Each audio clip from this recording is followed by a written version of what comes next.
ક્યાં છે અને સમય થઈ ગયો છે ન્યૂઝ રૂમ લાઈવ થી તમામ સમાચાર આપના સુધી પહોંચાડવાનો હું છું જગદીશ અને શરૂઆત એક ચિંતાજનક સમાચારથી કારણ કે વોટિંગના દિવસે એટલે કે 7મી તારીખે આગ ઓગતી ગરમી પડી શકે છે। હવામાન વિભાગ દ્વારા આગાહી કરવામાં આવી છે કે 7મી તારીખે 42 થી 43 ડિગ્રી તાપમાન થઈ શકે છે।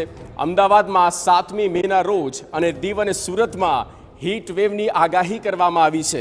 આ ઉપરાંત સૌરાષ્ટ્ર કચ્છના અમુક વિસ્તારોમાં પણ હીટ વેવની આગાહી, પોરબંદર ભાવનગરમાં હીટ વેવની આગાહી હવામાન વિભાગ દ્વારા વ્યક્ત કરવામાં આવી છે।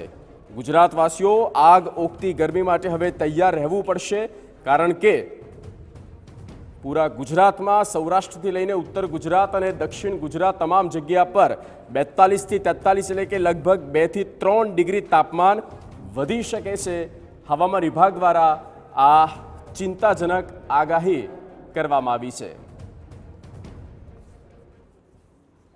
नॉर्थ गुजरात के जो है कुछ हिस्सों में जो है तापमान जो है 2 से 3 डिग्री जो है बढ़त के साथ देखने को मिलेगा। साथ ही जो है अदर हिस्सों में जो है तापमान एज इट इज़ जो है मुख्य तौर पे जो दीव की बात करते हैं उसमें जो है हीट वेव वार्निंग हम जारी कर रहे हैं। साथ ही साथ सूरत में जो है साउथ गुजरात के जो है सूरत में भी जो है चांसेस हीट वेव के देखने को मिल रहे हैं। उसमें भी डे 1 के लिए जो है हीट वेव वार्निंग दी गई है।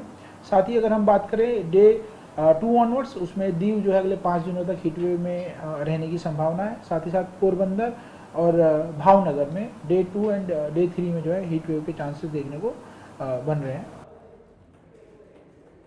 ત્યારે વધુ માહિતી સાથે જોડાઈ ચૂક્યા છે સંવાદદાતા રોનક વર્મા। રોનક, અમદાવાદ સહિત રાજ્યભરમાં 7મી તારીખે એટલે કે મતદાનના દિવસે હવામાન વિભાગ દ્વારા આગાહી કરવામાં આવી છે કે તાપમાન 2 થી 3 ડિગ્રી વધી શકે છે।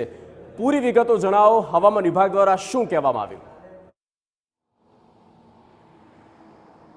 जी बिल्कुल थी चूंटणी पंच द्वारा जे त्रीजा तबक्काना मतदाननी जाहेरात करवामां आवी छे अने आ त्रीजा तबक्कानुं मतदान 7મી મે एटले के मंगळवारे योजावा जई रह्युं छे। ते पहेला थोड़ीक ज वार पहेला जे हवामान विभाग छे तेमना द्वारा जे नवुं बुलेटिन छे, नवी आगाही छे ते आपवामां आवी छे। जेमां અત્યારે હાલમાં આજના દિવસની વાત કરીએ તો જે પશ્ચિમી વિક્ષેપ છે, વેસ્ટર્ન ડિસ્ટર્બન્સની અસર જોવા મળી રહી છે અને તેના જ કારણે જે વાદળછાયું વાતાવરણ જોવા મળી રહ્યું છે, પરંતુ આ અસર આવતીકાલ સુધીમાં સમાપ્ત થશે અને ફરી એક વખત રાજ્યભરમાં ભીષણ ગરમી પડવાની જે આગાહી છે તે હવામાન વિભાગ દ્વારા વ્યક્ત કરવામાં આવી છે।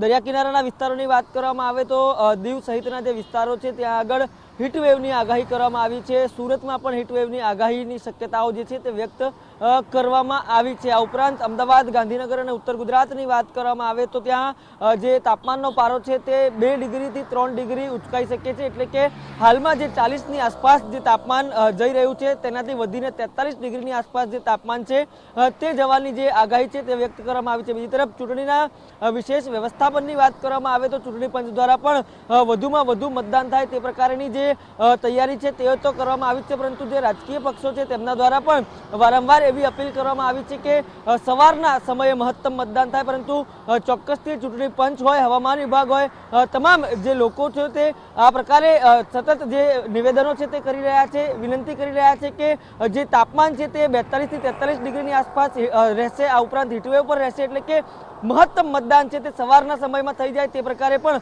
વિનંતીઓ થઈ રહી છે। તે તમામની વચ્ચે રાજ્યભર માટે જે હવામાન વિભાગ છે તેમના દ્વારા જે નવી આગાહી છે તે કરવામાં આવી છે। કુલ રોનક, આભાર તમામ માહિતી આપવા માટે। તો આ સિઝનનું અત્યાર સુધીનું સૌથી ઊંચું તાપમાન 42 થી 43 ડિગ્રી સુધી જઈ શકે છે 7મી તારીખે।